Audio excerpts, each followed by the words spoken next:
اس کا مقصد یہی ہے کہ ہر مومن کا دل اللہ کے ساتھ جڑا رہے، اور اسی کے ساتھ صبح و شام کی تسبیحات، صبح و شام کے ذکر و اذکار، اس کی پابندی کرنا۔ جب انسان صبح و شام کے ذکر و اذکار کی اور تسبیحات کی پابندی کرتا ہے تو پھر انسان کے دل کو اللہ کی طرف سے نور ملتا ہے۔ جب بھی انسان صدق دل سے، پوری طلب کے ساتھ اور پورے طرف کے ساتھ اگر ذکر کرتا ہے تو اللہ کی طرف سے اسے 3 طرح کا نور ملتا ہے۔ ہر ایمان والے کو ذکر کی بنیاد پر 3 طرح کا نور ملتا ہے۔ پہلا نور، جس نور کو نور ہدایت کہتے ہیں، ایک ایسا نور جس نور کی بنیاد پہ انسان کو ہدایت ملتی ہے، اور دوسرا نور جس نور کی بنیاد پہ انسان کو نور حفاظت کہا جاتا ہے، یہ حفاظت کا نور ملتا ہے، اور تیسرے نمبر پہ ایک نور ہے جس نور کا نام نور عنایت ہے۔ انسان جب سیدھے دل سے واضحانہ انداز میں، محبت کے انداز میں، ایک شوق اور رغبت کے انداز میں ذکر کرتا ہے تو سب سے پہلا جو اسے نور ملتا ہے وہ نور ہدایت کہلاتا ہے۔ ایسا نور کہ جس نور کے آنے کے بعد اب انسان کے لیے ضلالت، انسان کے لیے گمراہی، انسان کے لیے گمراہ ہو جانا اور دین سے اس کا پھر جانا، اس سے اللہ کی طرف سے حفاظت ملتی ہے۔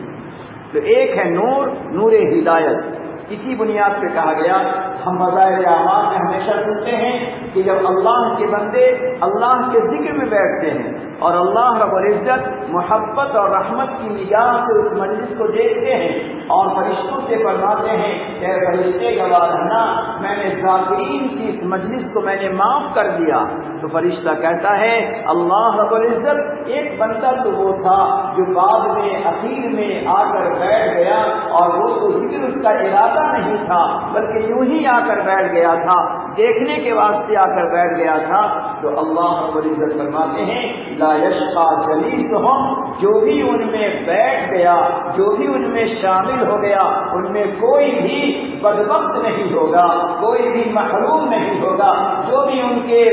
آپس میں آ کر بیٹھا ہے، ہر ایک کا ایک کوئی بھی محروم اور بدقسمت اور شقی نہیں ہوگا۔ اسی لیے لکھا ہے کہ اللہ رب العزت جب کسی کے بارے میں یہ فیصلہ فرما دے، اللہ رب العزت جب کسی کے بارے میں یہ فیصلہ فرما دے کہ وہ شقی نہیں ہوگا، بدبخت نہیں ہوگا، اس کا مطلب یہ ہے کہ اللہ نے اس کو ہدایت عطا فرما دی اور اس کی ہدایت پر اس کی موت آئے گی۔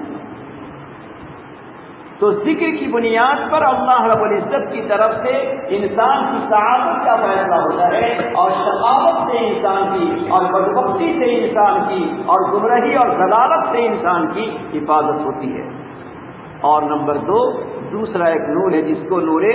حفاظت کہتے ہیں، یعنی جب انسان ذکر کرتا ہے پابندی کے ساتھ اور ذکر کا نور اس کے دلوں میں آتا ہے تو اب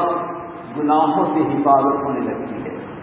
گناہوں سے خود بخود حفاظت ہوتی ہے، اور اگر گناہ ہو جائے تو اس کا نور والا دل اس کو بے چین کر دیتا ہے کہ تم سے یہ گناہ کس طرح ہوا، یہ گناہ تم سے نہ ہونا چاہیے۔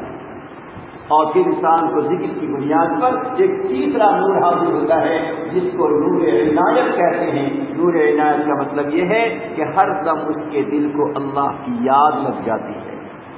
صبح اٹھتا ہے تو بھی اللہ کا خیال، رات سوتا ہے تو بھی اللہ کا خیال، بازاروں میں ہوتا ہے تو بھی اللہ کا خیال، انسان دوستوں میں ہوتا ہے، خلوت میں ہوتا ہے، جلوت میں ہوتا ہے، جہاں بھی رہے، جس جگہ بھی رہے، اسے ہمیشہ اللہ کا خیال رہتا ہے۔ ظاہر ہے جو انسان کو اللہ کا خیال اور دھیان لگ جائے تو وہ انسان کتنا ہی سعید ہے۔ لہذا ہمیں ذکر کی پابندی کرنا چاہیے۔ اسی لیے جماعت میں نکلنے والے احباب کو جن کاموں کی تاکید کی جاتی ہے ان کاموں میں ایک اہم کام ذکر و تسبیحات کی پابندی، کہ کم سے کم 3 تسبیحات کی پابندی ہم ضرور کریں، مگر 3 تسبیحات کی پابندی ہو یا اور کوئی ذکر ہو، اس بات کا خیال رہے کہ ہم دھیان اللہ کی طرف لگائے رکھیں۔ ایسا نہ ہو کہ ہمارے ہاتھ میں تسبیح کا دانہ ہو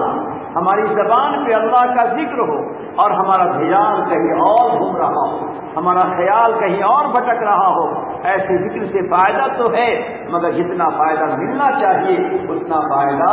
نہیں ملتا۔ مولانا رومی رحمۃ اللہ علیہ فرماتے تھے بر زباں تسبیح بر دل گاؤ کر، بر زباں تسبیح بر دل گاؤ کر، این چنی تسبیح کے دارت اثر، زبان پہ تسبیح ہے، ہاتھ میں تسبیح کے دانے ہیں اور دل میں دنیا کے خیالات ہیں، ایسی تسبیح اور ایسے ذکر سے کیا فائدہ پہنچے گا؟ اس لیے ہم چاہتے ہیں کہ ہمیں نور ہدایت ملے، نور حفاظت ملے اور نور عنایت ملے۔ ان تینوں طرح کے نور کے لیے ہمیں دھیان اور توجہ اور والہانہ انداز کے ساتھ ذکر کرنا چاہیے۔ اسی بنیاد پر فضائل اعمال میں روایت لکھی ہے سبق المفردون، نبی اکرم صلی اللہ علیہ وسلم ایک دفعہ پہاڑ کے سامنے سے گزر رہے تھے، وہاں پر آپ نے ارشاد فرمایا سبق المفردون۔ کسی صحابی نے عرض کیا یا رسول اللہ صلی اللہ علیہ وسلم یہ مفرد سے کیا مطلب ہے؟ تو ایک مطلب اس کا ہے کہ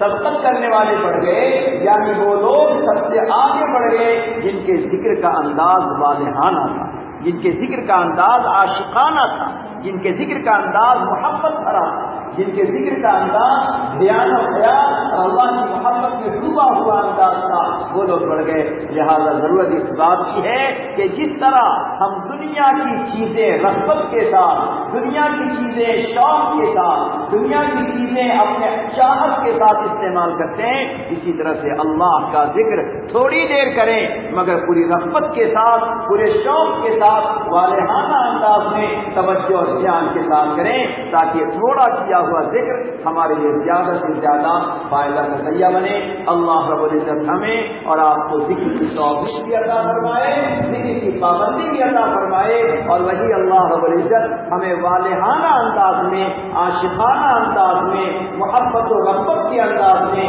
چاہت و شوق کے انداز میں اللہ ہمیں آپ کو ذکر کی توفیق عطا فرمائے۔ تھوڑی دیر